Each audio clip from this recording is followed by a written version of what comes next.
wabarakatuh. Alhamdulillah, saya ucapkan terima kasih banyak kepada Bapak dan Ibu guru yang sudah meluangkan waktunya untuk menghadiri kegiatan dalam diseminasi budaya positif yang saya lakukan.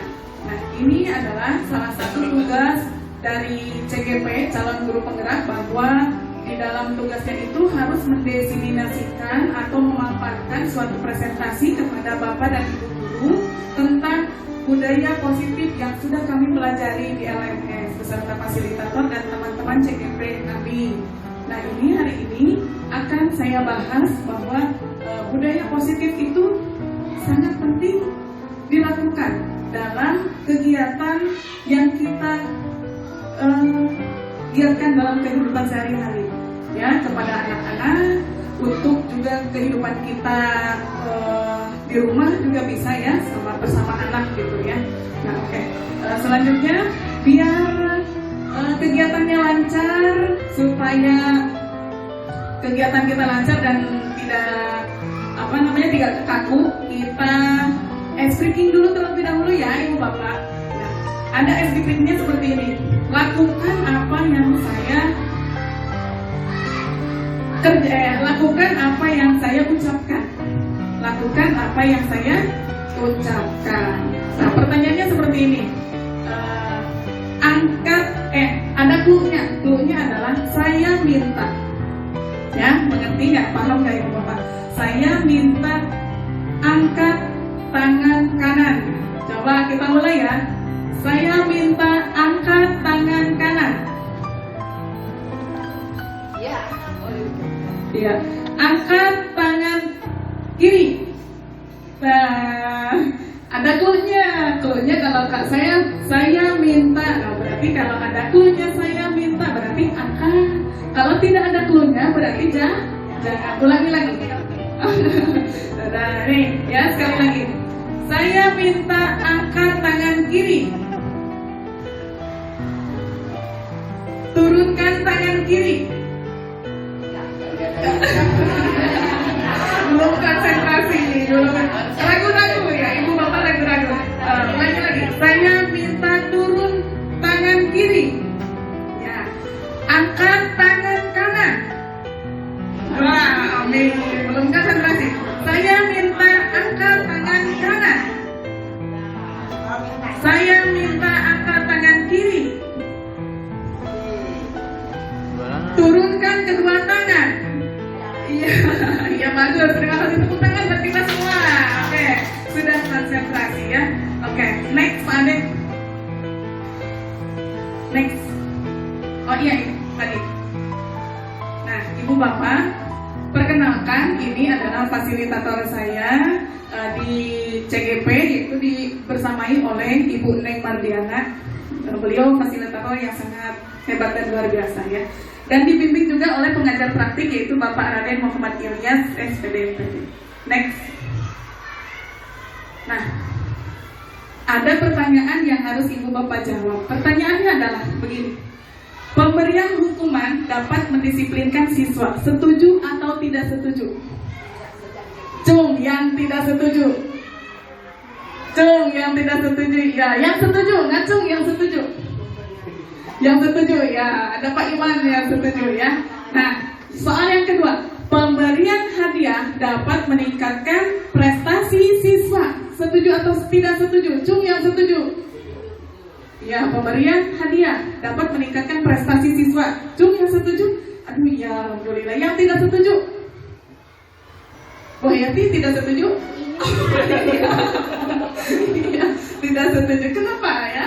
Nah, selanjutnya, yang ketiga, guru harus mampu memberikan solusi untuk setiap murid yang bermasalah. Setuju atau tidak setuju? Setuju. Selanjutnya, guru berperan sebagai teman bagi siswa.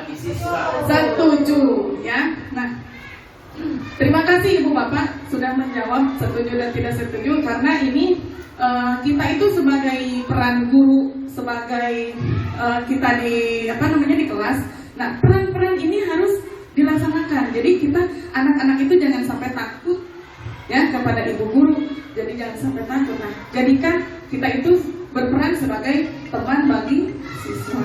Next. Selanjutnya, nah, kita akan berbicara atau mempresentasikan tentang positive mindset atau berpikiran positif, ya, bahwa apa itu budaya positif.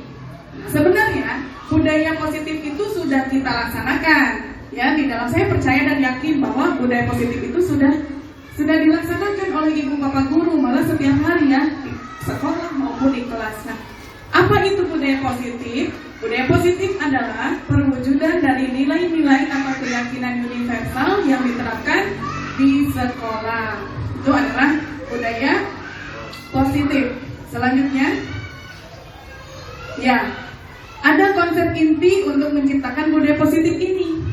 Ada 6 konsep inti. Yang pertama adalah, atau ada 6 pembahasan yang akan kita bahas bersama-sama. Yang pertama adalah disiplin positif. Yang kedua, motivasi perilaku manusia. Yang ketiga, keyakinan kelas. Yang keempat, kebutuhan dasar manusia. Yang kelima, posisi kontrol seorang guru. Dan yang keenam adalah segitiga restitusi. Ini yang akan saya bahas sekarang, ya. Yang pertama ada disiplin positif. Nah, ada permainan buat ibu bapak. Nanti dimainkan oleh teman di sampingnya, ya. Nah, cobalah buka. Anda adalah A. Tugas Anda adalah mengepalkan salah satu tangan Anda. Coba Anda bayangkan bahwa Anda itu menyimpan sesuatu yang sangat berharga di dalam kepala tangan Anda itu, ya.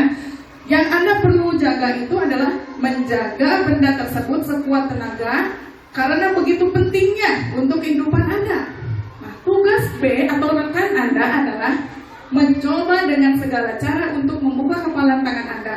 Nah, teman B ini boleh dengan cara membujuk, menghardik, mengintimidasi, memarahi, atau menggoda, ya.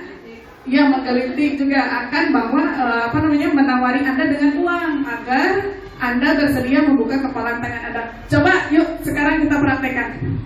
Kepalkan tangan Anda. Ada yang jadi A, ada yang jadi B. Bersebelah sama teman di samping, ya Bu, ya. Nah, yang teman di sampingnya menggoda. Bagaimana caranya supaya kepala tangan itu bisa terbuka? Coba sok praktekkan. Iya. Ya, itu yang menggoda, ya. Siapa mau menggoda atau mau melayani? Sekuat tenaga apapun, mau digoda, mau pakai uang, mau apapun, itu bagaimana? Di dalam kepala ini adalah sangat penting dan sangat berharga bagi Anda.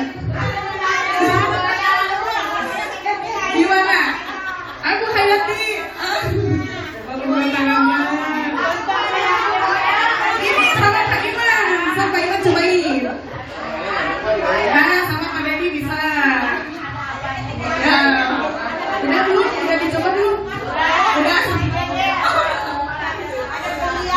Wih, ada penelitian di dalamnya. Oke. Susah. Oke. Ya.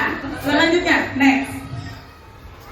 Nah, pertanyaannya, apakah Anda membuka kepala tangan Anda?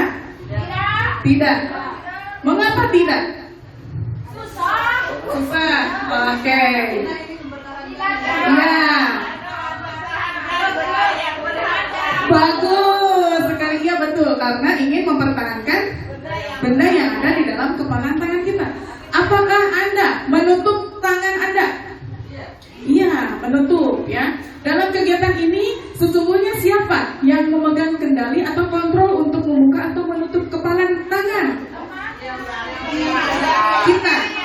Oke, kita sendiri kan? Kita sendiri. Nah, sama juga tentang ini, ya. Jawabannya adalah tentu kita sendiri yang memegang kontrol atas kepala tangan kita. Apakah kita mau membuka atau menutup kepala tangan kita? Ya, tergantung pada kita sendiri masing-masing, kan? Nah, sesuai dengan kebutuhan dasar kita saat ini. Nah, sama juga kontrol juga sama. Jadi ya, kita seorang guru atau kita seorang manusia tidak bisa mengontrol orang lain. Kita hanya bisa mengontrol diri sendiri. Orang lain tidak bisa dikontrol oleh kita, termasuk anak-anak. Gitu ya, hanya kita sendirilah yang yang bisa mengontrol diri kita sendiri. Selanjutnya, ya, perubahan paradigma belajar. Teori kontrol menurut Dr. William Blazer. Nah, ilusi guru itu, ilusi guru ya, ilusi tentang ilusi guru. Ilusi guru mengontrol murid. Itu ilusinya. Guru itu bisa mengontrol murid. Padahal apakah murid bisa dikontrol oleh kita? Sebenarnya enggak ya. Enggak. Nah, selanjutnya, ilusi bahwa semua penguatan positif itu efektif dan bermanfaat. Apa iya begitu? Ya, selanjutnya, ilusi bahwa kritik dan membuat orang merasa bersalah dapat menguatkan karakter. Nah, itu ilusi kita sebagai guru. Ya, padahal kritik dan membuat orang merasa bersalah dengan menguatkan karakter. Nah, itu gimana? Ya, selanjutnya, ilusi bahwa orang dewasa memiliki hak untuk memaksa. Nah, kita selaku orang dewasa apakah punya hak untuk memaksa? Iya, tapi iya, betul sekali. Selanjutnya, next. Nah, bagaimana seseorang bisa merubah dari paradigma stimulus respon kepada pendekatan teori kontrol menurut Stephen R. Covey? Ya, bila kita ingin membuat kemajuan perlahan, sedikit-sedikitlah ubah sikap atau perilaku Anda. Namun, bila kita ingin memperbaiki cara-cara utama kita, maka kita perlu mengubah kerangka acuan kita. Nah, ubahlah bagaimana Anda melihat dunia, bagaimana Anda berpikir tentang manusia, ubahlah paradigma Anda. Nah, skema pemahaman dan penjelasan aspek-aspek tertentu tentang realitas. Nah, di sini ada stimulus respon dan teori kontrol. Yang bagusnya itu menurut teori kontrol ya, Ibu Bapak. Menurut stimulus respon, ada realitas atau kebutuhan kita sama. Menurut teori kontrolnya adalah realitas atau kebutuhan kita itu berbeda. Ya, karena masing-masing karena berbeda ya. Menurut stimulus respon, semua orang melihat hal yang sama, tapi menurut teori kontrol adalah setiap orang memiliki gambaran berbeda. Betul ya? Selanjutnya, menurut stimulus respon, kita mencoba mengubah orang agar berpandangan sama dengan kita. Nah, tetapi menurut teori kontrol adalah kita berusaha memahami pandangan orang lain tentang dunia. Ya, selanjutnya perilaku buruk dilihat sebagai suatu kesalahan. Menurut teori kontrolnya, semua perilaku memiliki tujuan. Yang selanjutnya, orang lain bisa mengontrol saya, tapi menurut teori kontrol, hanya Anda yang bisa mengontrol diri Anda. Kembali lagi pada tadi ya, pada cobalah, rupalah, ya cobalah buka gitu ya, pada permainan itu. Selanjutnya, pemaksaan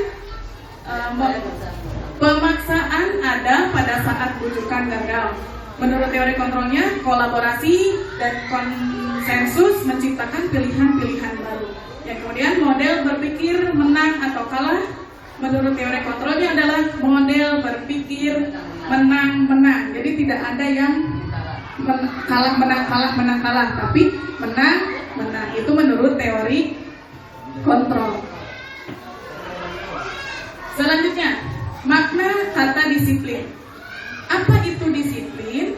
Nah, seseorang itu apalagi kita sebagai pendidik harus memberikan contoh yang baik, teladan yang baik untuk menjadikan contoh kepada anak-anak. Nah, di sini ada makna kata disiplin. Seseorang yang memiliki disiplin diri berarti mereka bisa bertanggung jawab terhadap apa yang dilakukannya karena mereka mendasarkan tindakan mereka pada nilai-nilai kebajikan universal. Dalam hal ini Ki Hajar Dewantara menyatakan, nah ini ya, pertanggungjawaban itulah selalu menjadi sisinya hak atau kewajiban dari seseorang yang pegang kekuasaan atau pemimpin pada umumnya. Adapun artinya tidak lain adalah orang tadi harus mempertanggungjawabkan dirinya serta tertibnya laku dari segala hak dan kewajibannya. Menurut Ki Hajar Dewantara, pemikiran konsepsi keteladanan, Sikap Merdeka, cetakan kelima tahun 2013, halaman 469. Selanjutnya. Oke. Nah, makna nilai-nilai kebajikan. Makna nilai-nilai kebajikan. Apa itu nilai-nilai kebajikan? Nilai-nilai kebajikan ini adalah sifat-sifat positif manusia yang merupakan tujuan mulia yang ingin dicapai setiap individu. Dan nilai-nilai kebajikan ini harus dilaksanakan, ya, harus selalu dilaksanakan. Nah, seperti yang telah dikemukakan oleh Dr. William Glasser pada teori kontrol tahun 1984 menyatakan bahwa setiap perubahan memiliki suatu tujuan. Ya, iya betul ya. Selanjutnya, menurut Dian Dosen tahun 1998 mengemukakan bahwa dengan mengaitkan nilai-nilai kebajikan yang diyakini seseorang, maka motivasi intrinsiknya akan terbangun, sehingga menggerakkan motivasi dari dalam untuk dapat mencapai tujuan mulia yang diinginkan. Begitu ya. Selanjutnya, nah, nilai-nilai kebajikan itu sudah ada dalam profil pelajar Pancasila yang selalu kita nyanyikan, atau anak-anak yang selalu kita nyanyikan ya. Profil pelajar Pancasila itu terdapat 6 elemen. Nah, ini adalah contoh dari semua kebajikan, nilai-nilai kebajikan. Ada semuanya di dalam profil pelajar Pancasila. Ya, satu apa? Beriman, bertakwa kepada Tuhan Yang Maha Esa dan berakhlak mulia. Yang keduanya adalah mandiri. Yang ketiganya bernalar kritis. Yang keempat kreatif. Yang kelima bergotong royong. Dan yang keenam berkebinekaan global. Ada lagunya ibu-ibu ingat? Ada? Coba kita nyanyikan. 1, 2, 3. Pelajar Pancasila beriman dan bertakwa pada Tuhan Yang Esa dan berakhlak mulia, berkebinekaan global, gotong royong, mandiri, kreatif dan bernalar kritis. Ini tuh lagu bukan hanya saja dinyanyikan ibu-ibu, tapi harus dilaksanakan kepada anak didik kita, ya. Beriman, bertakwa kepada Tuhan Yang Maha Esa itu seperti apa, mandiri seperti apa, bernalar kritis seperti apa, kreatif, bergotong royong, serta berkebinekaan global. Ini ada contoh-contohnya ya, Bu. Selanjutnya, nah, kita langsung ke teori motivasi, hukuman, dan penghargaan restitusi. Ya, ada 3 motivasi perilaku manusia. Di dalam kita, manusia itu ada 3 motivasi yang dilakukan, antara 1, 2, dan 3. Nah, ibu bapak yang mana antara 1, 2, atau 3? Yang pertama, Anda itu memotivasi perilaku manusia itu apakah untuk menghindari ketidaknyamanan atau hukuman? Contoh misalnya ibu bapak, saya mau datang ke sekolah jam 6 karena saya tidak mau dihukum, atau tidak mau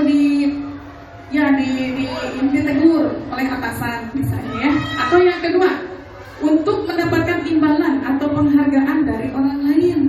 Misalnya ada guru misalnya atau anak, wah ini mah anak teh selalu datangnya selalu tepat waktu, atau sebelum belajar dia sudah datang, karena ada imbalan dari ibu gurunya, misalnya kehadiran harus selalu hadir dan tepat waktu. Nah, ada hadiah atau apa gitu ya. Nah, itu karena motivasi yang kedua.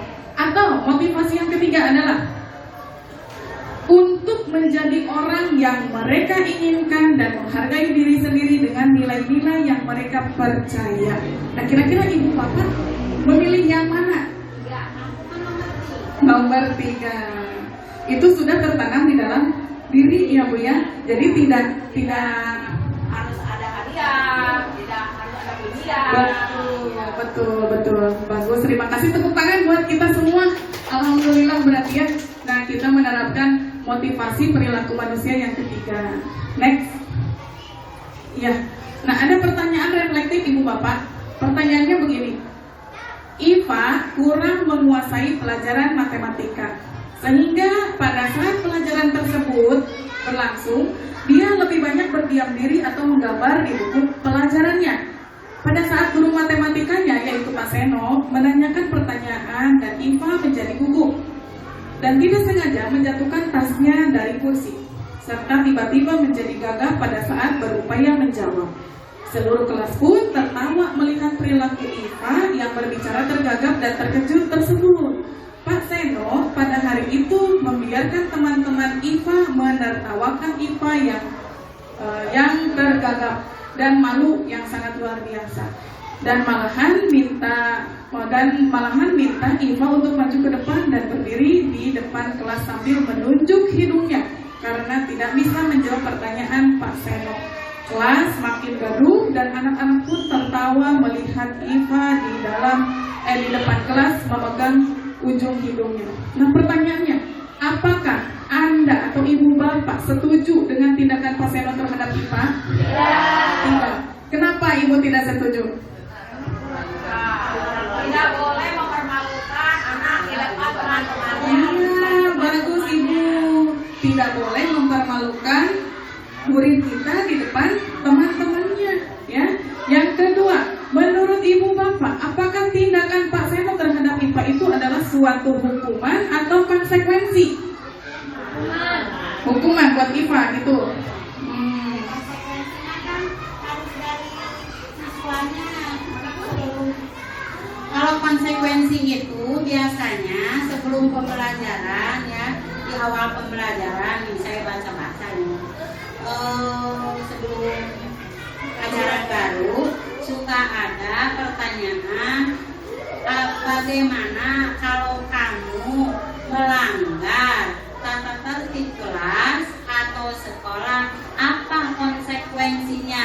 Maka anak menjawab sendiri dan jawaban anak tersebut disimpan. Apabila anak melakukan kesalahan, maka itulah konsekuensi yang harus. Ya, bagus Pak Yani, ya begitu. Perbedaan nanti akan kita bahas, perbedaan hukuman, konsekuensi dan restitusi. Ya, betul sekali.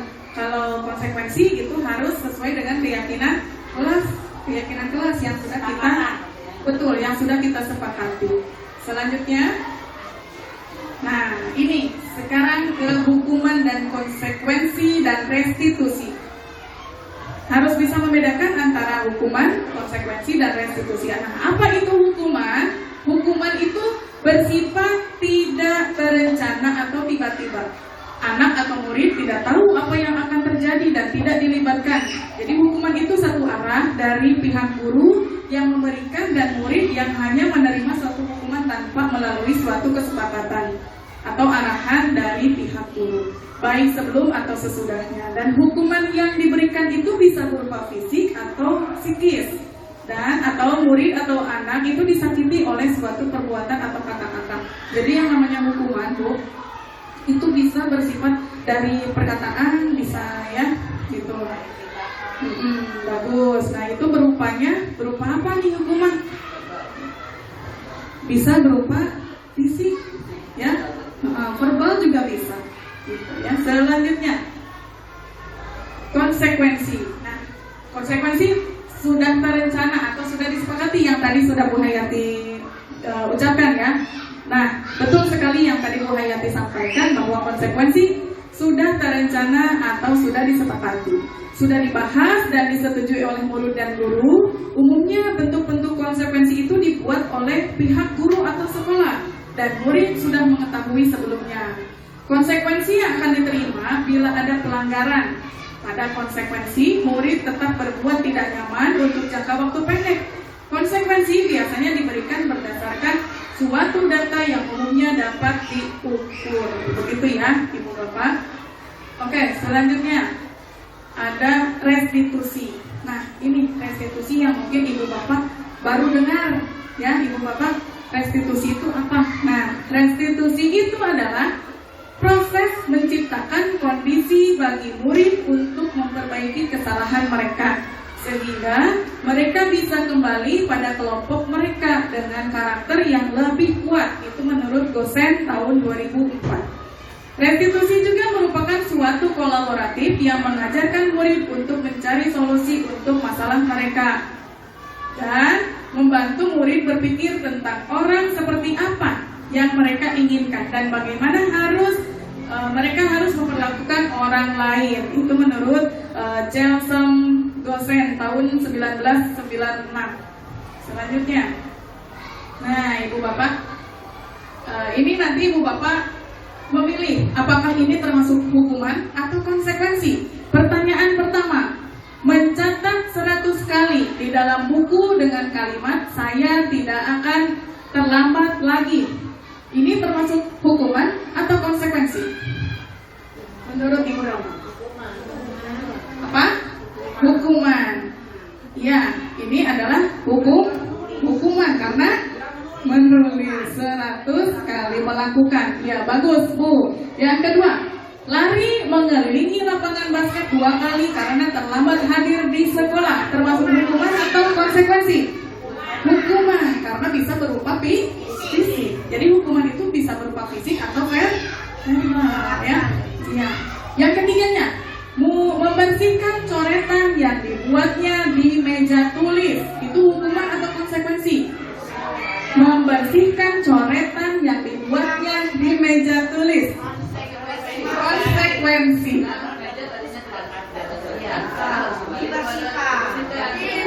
Ya, bagus sekali, bagus. Ya, betul. Itu termasuknya konsekuensi. Yang keempat, murid diminta untuk push up 15 kali karena tidak menggunakan masker ke sekolah. Hukuman. Menggantikan kertas tugas mereka yang telah dicoret-coret. Konsekuensi. Selanjutnya, berjemur di lapangan basket pukul 12 siang karena mengobrol dengan temannya. Hukuman. Ya. Yang selanjutnya, murid diminta bertelanjang kaki sepanjang hari karena tidak menggunakan sepatu warna hitam sesuai peraturan sekolah. Hukuman atau konsekuensi? Konsekuensi, tidak boleh tanpa telanjang. Tidak konsekuen berarti maksudnya konsekuensi atau hukuman? Ya. Berarti konsekuensi. Selanjutnya, membersihkan tumpahan air di meja tulis karena tersenggol pada saat belajar. Konsekuensi. Selanjutnya, kehilangan 10 menit jam istirahat untuk mengerjakan tugas karena terlambat datang dan tertinggal pelajaran selama 10 menit. Konsekuensi, ya, karena terlambat. Berarti Ibu Bapak semuanya sudah bisa membedakan antara hukuman dan konsekuensi. Mana hukuman, mana konsekuensi, berarti Ibu Bapak sudah bisa membedakan, ya. Ya. Selanjutnya, nah, di sini ada dihukum oleh penghargaan. Loh, kok bisa? Kenapa dihukum? Karena penghargaan. Dihukum oleh penghargaan. Yang pertama adalah penghargaan itu pengaruhnya jangka pendek dan juga jangka panjang. Selanjutnya, penghargaan itu tidak efektif, ya. Penghargaan merusak hubungan. Bu, bagaimana penghargaan merusak hubungan? Selanjutnya ada penghargaan mengurangi ketepatan. Penghargaan menurunkan kualitas. Penghargaan mematikan kreativitas. Penghargaan itu menghukum dan motivasi diri dalam diri atau intrinsik. Contoh misalnya seperti ini, penghargaan mematikan kreativitas. Biasanya Ibu Bapak, seorang murid yang selalu itu saja yang diberikan penghargaan. Jadi dia akan merasa apa? Misalnya oleh kita itu dia terus yang selalu diberikan penghargaan oleh kita. Iya. Iya. Ya, ya, seperti itu. Nah, selanjutnya, selain itu penghargaan yang mematikan kreativitas karena dia sudah selalu dipuji-puji oleh kita, oleh guru. Nah, dia itu tidak akan tidak akan jadi kreativitasnya itu udahlah. Nah, begitu karena selalu dipuji atau selalu begitu, ya. Nah, jadi itu ada dihukum oleh penghargaan. Selanjutnya, nah, Keyakinan kelas, kita langsung keyakinan kelas ya. Mengapa keyakinan kelas? Mengapa tidak peraturan kelas saja? Nah ya, menekankan pada keyakinan seseorang akan lebih memotivasi seseorang dalam diri. Seseorang akan lebih tergerak dan bersemangat untuk menjalankan keyakinannya daripada hanya sekedar mengikuti serangkaian peraturan tertulis tanpa makna. Dan murid-murid pun mereka perlu mendengarkan dan memahami arti sesungguhnya tentang peraturan-peraturan yang diberikan. Apa nilai-nilai kebajikan di balik peraturan tersebut? Apa tujuan utamanya dan menjadi tidak tertarik ya, atau takut sehingga hanya sekedar mengikuti serangkaian peraturan-peraturan yang mengatur mereka tanpa memahami tujuan mulianya. Next. Nah, keyakinan kelas. Oh, ini masih materi keyakinan kelas. Nah, ada selanjutnya yang tadi Pak. Nah, yang tadi Pak mundur. Nah, ya. Ini adalah termasuk ke dalam apa? Ya. Mengapa kita memiliki peraturan tentang menggunakan helm kendaraan roda 2 atau motor? Pertanyaannya seperti itu. Ya, bagaimana tuh? Mengapa kita memiliki peraturan tentang penggunaan helm pada saat mengendarai kendaraan motor atau roda 2? Iya, untuk keselamatan. Selanjutnya, selain itu, menaati peraturan lalu lintas juga kedisiplinan. Iya, nomor 2. Mengapa kita memiliki peraturan tentang penggunaan masker dan mencuci tangan setiap saat? Demi kesehatan, menjaga kesehatan. Nah, itu adalah termasuknya ke dalam keyakinan ya Ibu Bapak. Kalau misalnya menurut peraturan, ya itu sudah tertulis peraturan. Tapi kalau misalnya bisa saja saya tidak menggunakan helm. Nah, ada keyakinan contoh misalnya yang nomor 2, saya tidak menggunakan masker dan tidak mencuci tangan. Ya itu mah tergantung keyakinan kita, apakah kita mau melaksanakan itu atau tidak. Kalau menurut kedisiplinan, ya harus dilaksanakan. Tapi balik lagi, apakah itu keyakinan atau apa gitu ya. Kalau misalnya keyakinan saya mah takut tertular COVID atau apa, berarti harus pakai masker dan cuci tangan.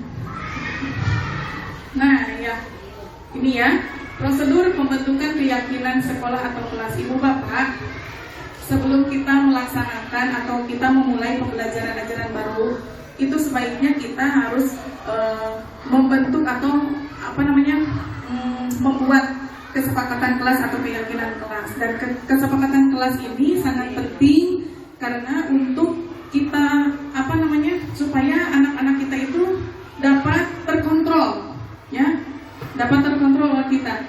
Nah, ini prosedur pembentukan keyakinan kelas atau sekolah.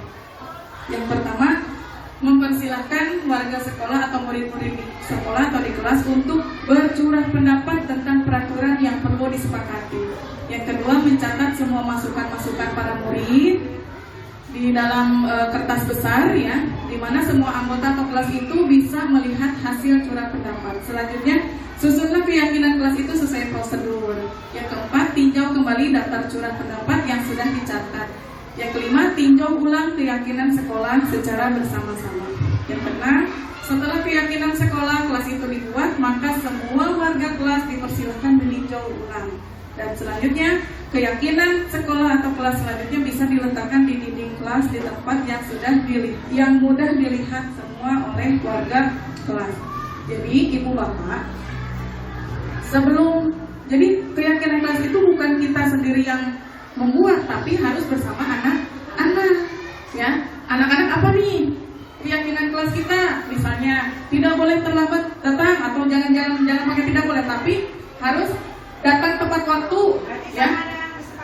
Betul kesepakatan atau keyakinan kelas. Jangan menggunakan kata negatif, jadi harus menggunakan kata positif. Tidak boleh menggunakan kata jangan. Contoh misalnya jangan terlambat.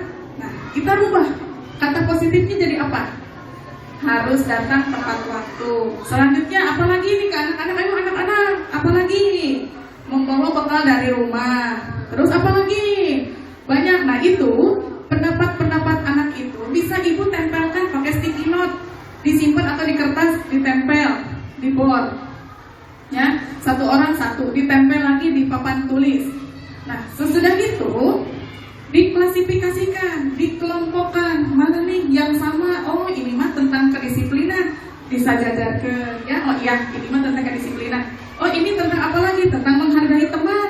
Misalnya tidak ejek-ejekan atau apa gitu ya, saling menghargai teman atau saling menghormati teman. Dipisah-pisah. Nah, kemudian setelah diklasifikasikan itu baru bisa dijadikan sebuah keyakinan kelas. Ditulis atau ditempelkan ya, atau kita nanti dibentuk, di print atau apapun itu, hasilnya boleh langsung ditempel pakai karton, ditempel di tempat, disimpan di tempat yang mudah dilihat. Jangan di belakang apa namanya? Di belakang kursi meja anak-anak, Bu.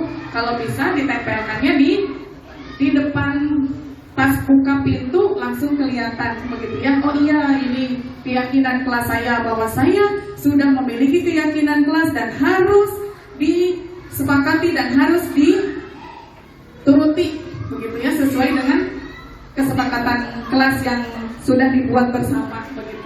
Selanjutnya, nah contoh keyakinan kelas 1 nih ya. Ada kelas 1, ada kelas 5, ada SMP kelas 7. Setiap anggota kelas perlu belajar. Contoh nih ya, setiap anggota kelas perlu senang. Setiap anggota kelas perlu melakukan tugas. Setiap anggota kelas perlu saling menghargai. Setiap anggota kelas perlu merasa aman. Itu untuk kelas 1. Contoh lagi, ada keyakinan kelas 5. Misalnya, selalu bersikap positif, senantiasa menjadi diri terbaik. Selanjutnya, percaya dan menghormati orang lain serta barang miliknya. Yang keenam, berkomitmen terhadap setiap tugas dan senantiasa membantu. Begitu ya, ini untuk kelas, contoh kelas 1 dan kelas 5. Selanjutnya, oke, nah ini adalah pembuatan foto-foto kegiatan pembuatan keyakinan kelas di kelas saya ya Bu ya, di kelas 5C. Ini dilakukan pada saat awal ajaran baru kemarin pada bulan Juli. Saya buat keyakinan kelas beserta dengan anak-anak, bahwa anak-anak itu satu orang apa yang kita sepakati untuk kelas kita, supaya kelas kita itu menjadi lebih tertib dan aman. Nah, anak-anak mengumpulkan jawaban-jawabannya, kemudian sesudah itu sudah terkumpul, diklasifikasikan, kemudian ditempel di dinding yang mudah terlihat oleh anak-anak dan mudah terbaca oleh anak-anak. Begitu ya, nanti ibu bapak bisa melakukannya beserta anak-anak ibu bapak ya di kelas. Selanjutnya, nah ini ibu bapak, selanjutnya adalah ke materi 5 kebutuhan dasar manusia. Ada 5 ya. Ini salah satunya adalah, yang pertama adalah kebutuhan untuk bertahan hidup atau survival. Yang kedua, kasih sayang dan rasa diterima. Yang ketiganya ada kesenangan. Yang keempat ada kebebasan. Dan yang kelima ada penguasaan. Dan ini adalah kebutuhan dasar manusia. Apakah orang dewasa saja yang memiliki ini? Tidak. Anak kecil pun memiliki 5 kebutuhan dasar ini, Bu. Ya, anak-anak nih, murid kelas 1 sampai kelas 6 sampai ya semuanya, kita sebagai pada dasarnya kita manusia itu membutuhkan kebutuhan 5 dasar manusia ini. Kalau misalnya salah satu tidak terpenuhi, bagaimana? Tidak terpenuhi nih yang 5 dasar ini. Contoh misalnya kebutuhan untuk bertahan hidup, contohnya apa sih, Bu? Makan. Kalau itu tidak terpenuhi oleh kita, apa yang terjadi? Ya akan berimbas juga pada kita kan ya, akan berimbas. Nah, kasih sayang dan rasa diterima. Misalnya ada anak kita, ada murid kita, dia pingin disayang oleh ibu guru, dia pingin merasa diterima oleh teman-temannya, tapi tidak didapatkan oleh dia dijauhi oleh teman-temannya, dia tidak disayang oleh teman-temannya juga oleh guru. Nah, apa yang akan dia tindak? Akan cari perhatian, bakal charter istilah nama. Cari perhatian, bagaimana nih supaya saya diterima oleh teman-temannya bikin viral. Ya supaya apa? Supaya dapat diterima. Nah, next. Nah, ini nih, ya Ibu Bapak, coba ini termasuk ke dalam apa? Yang 5 itu ya, kesenangan kah, kebebasan, atau rasa dicintai, atau rasa diterima, atau survival, bertahan hidup. Sebutkan kebutuhan apa yang sedang berusaha dipenuhi oleh anak-anak ini. Yang pertama, aku senang main kejar-kejaran dengan ibu guru, seru. Itu termasuk ke dalam apa? Coba apa yang sebelumnya? Aku senang main kejar-kejaran bersama ibu guru, seru. Apa? Apa? Kesenangan. Karena ada kata kuncinya. Saya senang. Saya senang kejar-kejaran dengan ibu guru, seru. Nah, itu adalah kebutuhan dasar kesenangan yang dia ingin dapatkan. Ibu kejar aku, misalnya ya, ada nanti. Nah, ya itu adalah contoh dari kebutuhan kesenangan.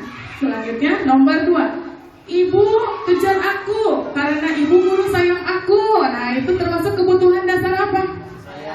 Kasih sayang, karena dia ingin dicintai, dia ingin disayang.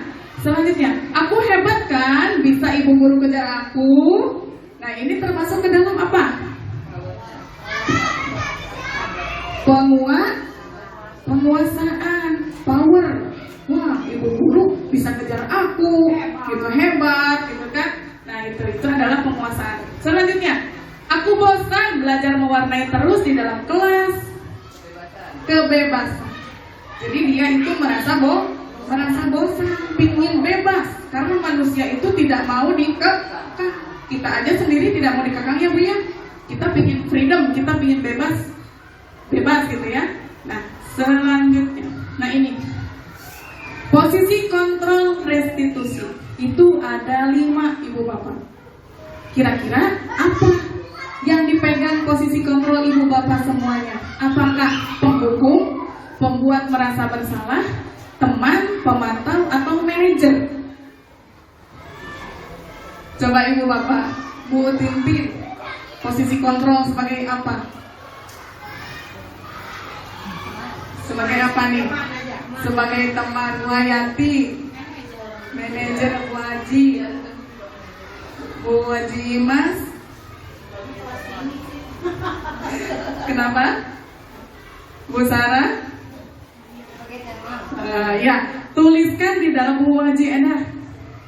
Sebagai teman. Bu Yaya sebagai teman. Bu Yusni bagaimana? Sebagai manajer. Pak Dadan manajer. Iya. Nah, tuliskan di dalam hati ya. Oh iya, tadi saya membeli itu. Apakah itu betul? Nah, lihat ke sini ya. Ada identitas gagal, yaitu perilaku kontrol negatif. Ada 2 Bu. Ada 1 penghukum, yang kedua adalah pembuat orang merasa bersalah. Itu adalah perilaku kontrol negatif. Kalau penghukum bagaimana? Nanti ada simak videonya ya.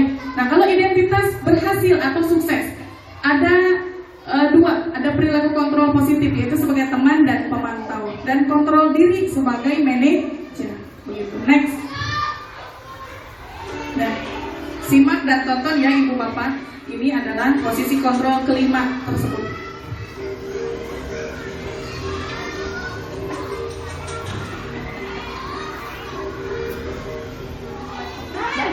Baca. Buka. Sini kamu. Buka HP. Selalu terlambat. Kamu deh, pasti terlambat. Saya Apa coba? Alasan kamu apa lagi? Kapan sih kamu tidak terlambat? Malah sekalian kamu jadi anak. Dasar pemalas. Gak kapok-kapok sih kamu. Sudah berapa kali terlambat? Sana, kamu keliling lapangan basket 2 kali. Kenapa saya harus keliling lapangan basket, Bu?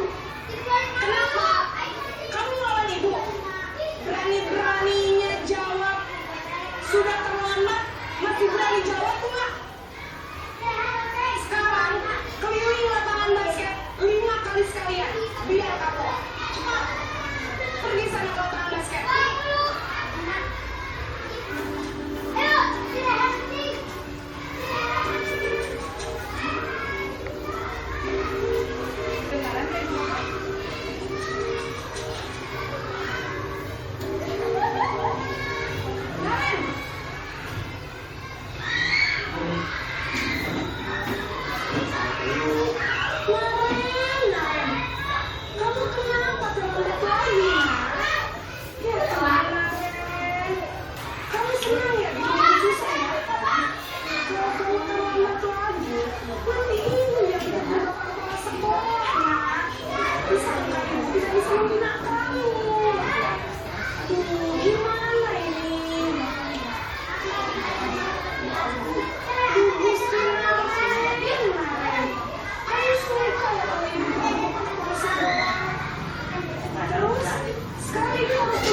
Ini kamu juga sering kali.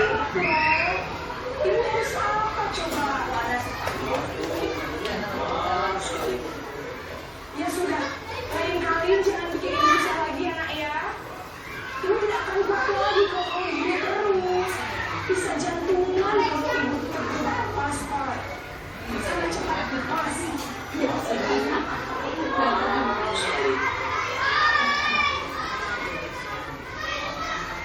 Posisi pembuat rasa bersalah berbicara dengan nada tenang.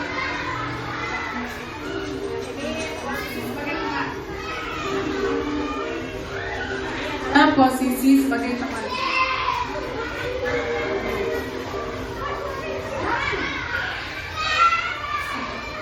Kedengaran nggak ibu bapak? Sudah jam berapa ini nak? Terlambat lagi ya sayang. Iya Bu, habis ibu saya ingin mengajar saya Bu. Kamu malah menyalahkan ibu kamu. Kamu bukannya anak yang larinya paling kencang. Kok terlambat sih? Iya Bu, saya memang terlambat bangun tadi. Jadi biarpun saya lari kencang, tetap nggak kejar Bu. Ya sudah sana. Nanti lain kali larinya lebih kencang lagi ya. Biar gak terlambat lagi. Bikin senang ibu. Demi ibu. Bisa kan? Bisa lah Bu. Ya sudah sana masuk kelas. Ibu beresin urusan absen kamu. Kamu ini ada-ada saja.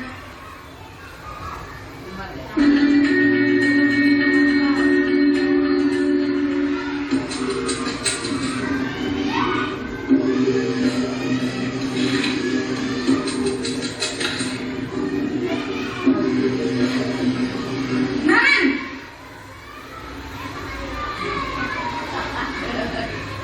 Selamat pagi Bu.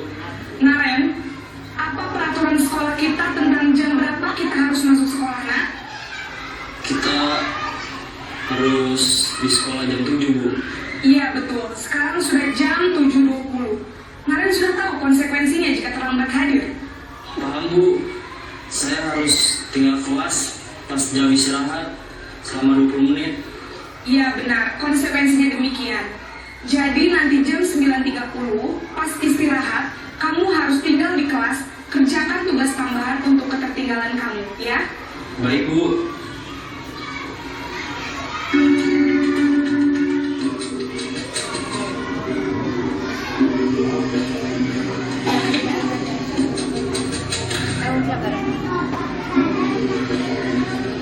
Naren!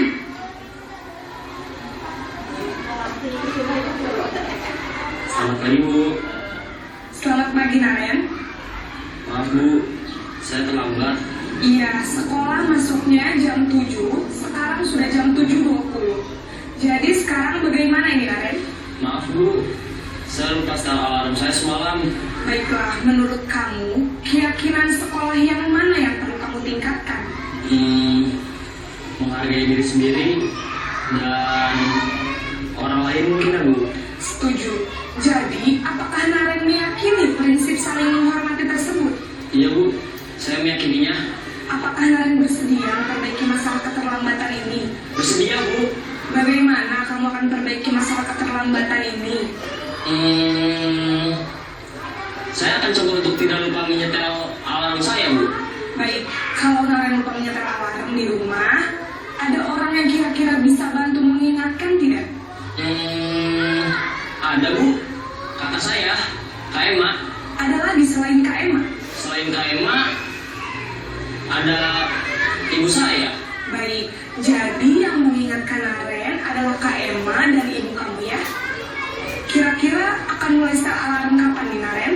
Setelah pulang sekolah, akan segera saya lakukan. Baik, jadi Naren akan setel alarm untuk bangun besok pagi dan akan diingatkan oleh kakak dan ibunda Naren ya. Ada lagi yang mungkin perlu dilakukan Naren agar tidak terlambat bangun lagi? Tidak ada Bu. Baik Naren, terima kasih untuk kerjasama kamu. Sekarang kamu perlu kembali ke kelas untuk belajar. Baik Bu, terima kasih.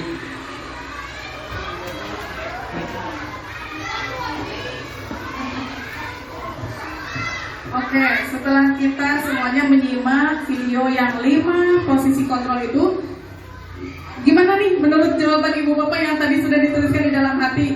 Ada yang berubah nggak? Ada? Atau jawabannya tetap sama? Tetap sama. Sebagai apa?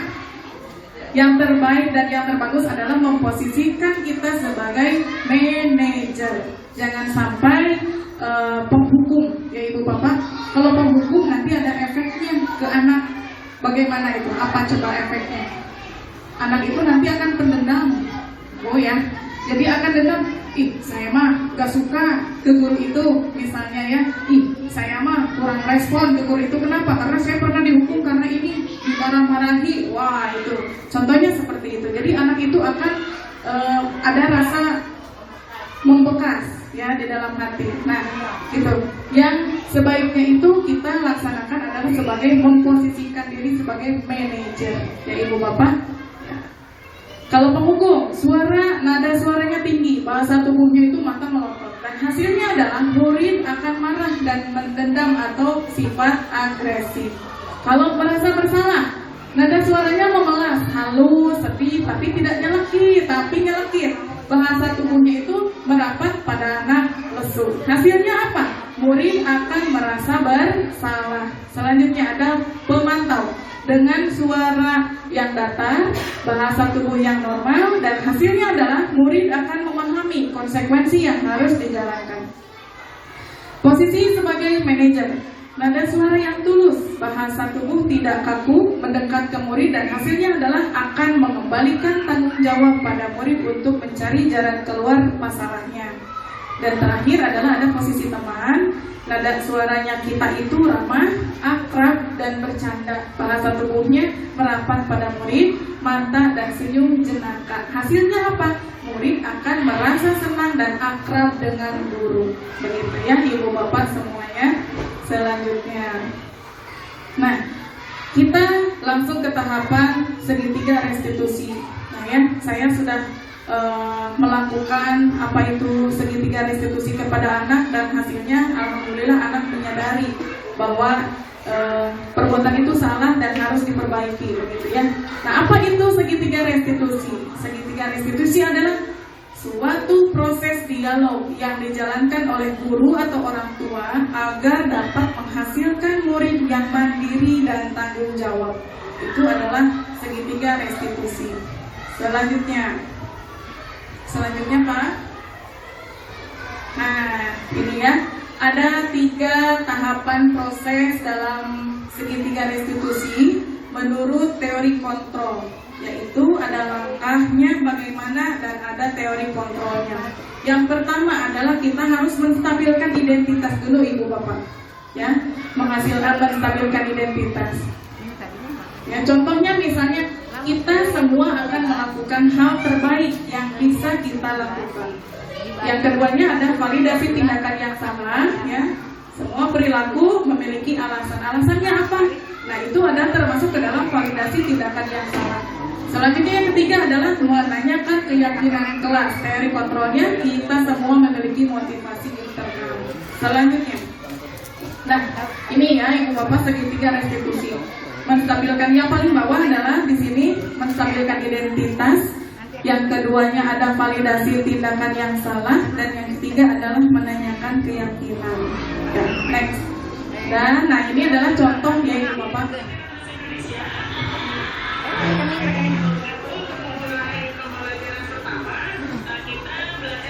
Indonesia ya, silakan dibuka buku bahasa Indonesia, buku paket dengan buku tulisnya ya, silakan dikeluarkan.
Ya, terima kasih. Nah, ini adalah contoh kasus yang pertama adalah ada anak yang tidak membawa buku paket dan buku tulis bahasa Indonesia.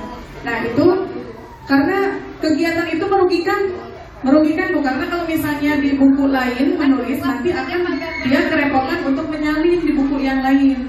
Ya, begitu. Selanjutnya adalah ada anak yang terlambat datang ke sekolah. Nah, itu ini pasti sesuatu yang sering terjadi ya Ibu Bapak, pasti aya wae-nya di kelas ya. Nah, itu bisa memakai segitiga restitusi. Jadi biar dia apa sih benarnya kesalahan saya seperti itu dan bisa diperbaiki gitu ya, dengan cara tadi menstabilkan identitas, validasi tindakan yang salah, kemudian ya sesuai dengan sesuai dengan keyakinan kelas kita ya, begitu. Setelah melakukannya segitiga restitusi ini dan mereka meyakini oh iya saya itu salah, tetapi di sini distabilkan karena saya juga, ibu juga pernah melakukan kesalahan itu karena itu adalah manusiawi begitu ya. Nah, itu contoh dari validasi tindakan. Kemudian diyakini dengan keyakinan kelas yang sudah disepakati, oh iya saya itu sudah melanggar peraturan kelas kita bahwa tidak boleh datang terlambat atau datang ke sekolah harus tepat waktu. Dan dia sudah 30 menit telat datang ke sekolahnya begitu. Nah, ini ya Ibu Bapak, penerapan budaya positif di sekolah bisa dengan melakukan upacara, selanjutnya makan bekal makanan sehat dari rumah ya, yang dibawakan dari rumah. Yang ketiganya adalah budaya positif menyambut siswa-siswi kita pada pagi hari yang tadi sudah Pak Ade jelaskan ya Ibu Bapak, dan itu harus kita galakan kembali Ibu Bapak. Nah, itu adalah bagian dari budaya positif di sekolah kita. Selanjutnya adalah menyiram tanaman. Menyiram tanaman itu harus dilakukan tiap hari ya Ibu Bapak ya. Dulu cuma ada pengumuman harus menyiram tanaman. Udah itu kalau tidak dimotivasi lagi, sudah berhenti saja, dan itu harus dilakukan terus-menerus. Dan kita sebagai guru jangan bosan-bosan untuk mengingatkan anak-anak kita. Ya Ibu Bapak, selanjutnya ada sholat berjamaah bersama, yaitu sholat duha yang dilakukan ini sudah rutin dilakukan pada hari Jumat pagi, ya. Gitu. Selanjutnya, oke, terima kasih banyak, ya. Penutup dari saya materi presentasi kegiatan hari ini.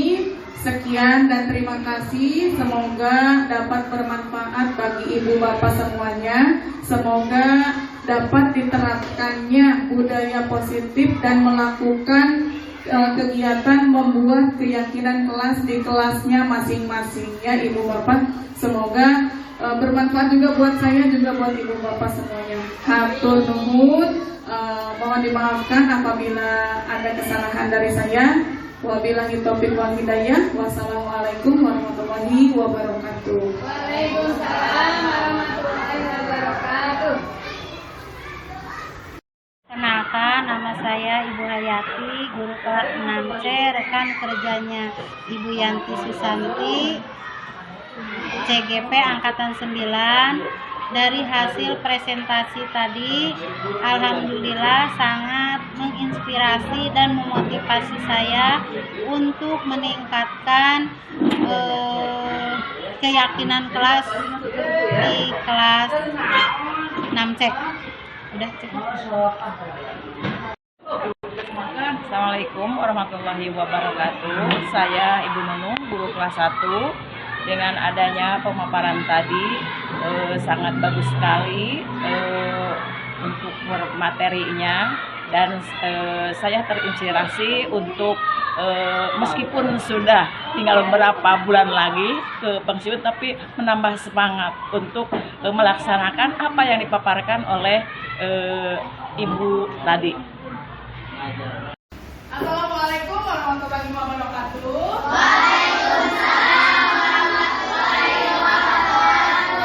Selamat siang semuanya. Masih semangat belajar?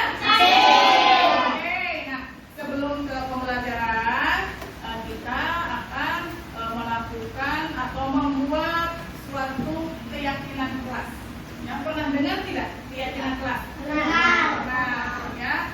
Oke, pernah ya, karena dulu mungkin kalian waktu di kelas 4 pernah membuatnya ya sama guru kelas 4 tahun lalu. Nah, sekarang kalian sudah kelas 5 harus juga membuat suatu yang namanya keyakinan kelas atau kesepakatan kelas. Tujuannya untuk apa? Apa? Biar tidak celaka. Selain itu apa lagi? Ya, supaya aman, karena ada peraturan yang kita sepakati bersama-sama. Peraturan itu kita sepakati bersama-sama antara ibu dan juga peserta didik atau kalian, ya. Nah, caranya membuat kesepakatan kelas itu harus dengan kata-kata yang positif. Ya, hindari dengan kata jangan. Ya, begitu. Oke, kita selanjutnya nanti kalian akan dibagikan kertas sticky note, ya. Nanti kalian tulis menurut kalian itu kira-kira mau nggak nih, kita setuju nggak membuat kesepakatan kelas? Setuju. Ya, membuat kesepakatan kelas bersama, setuju ya. Nah, berarti kalau setuju nanti kita akan sepakati. Kalau sudah disepakati keyakinan kelas yang kita buat, kalian berarti harus mematuhinya. Harus apa? Mematuhinya.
Oke, terima kasih. Ini adalah kesepakatan kelas yang menurut kalian, begitu ya, setiap orang menuliskan satu kata untuk menuliskan di dalam sticky note ini kesepakatan apa yang akan kita sepakati bersama-sama ya.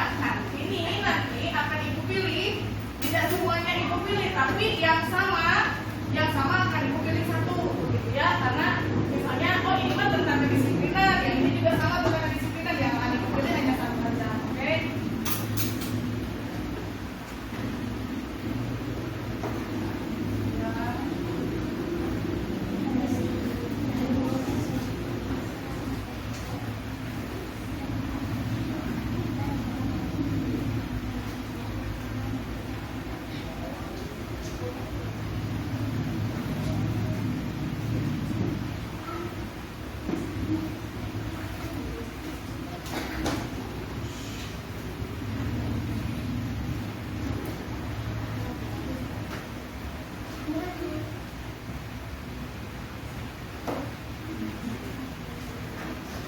Assalamualaikum warahmatullahi wabarakatuh. Saya Isan dari kelas 5C.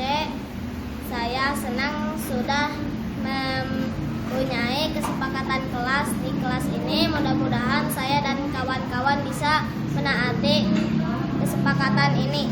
Assalamualaikum, nama saya Wafa, saya dari kelas 5C. Saya senang mempunyai kesepakatan kelas saya bersama teman-teman saya.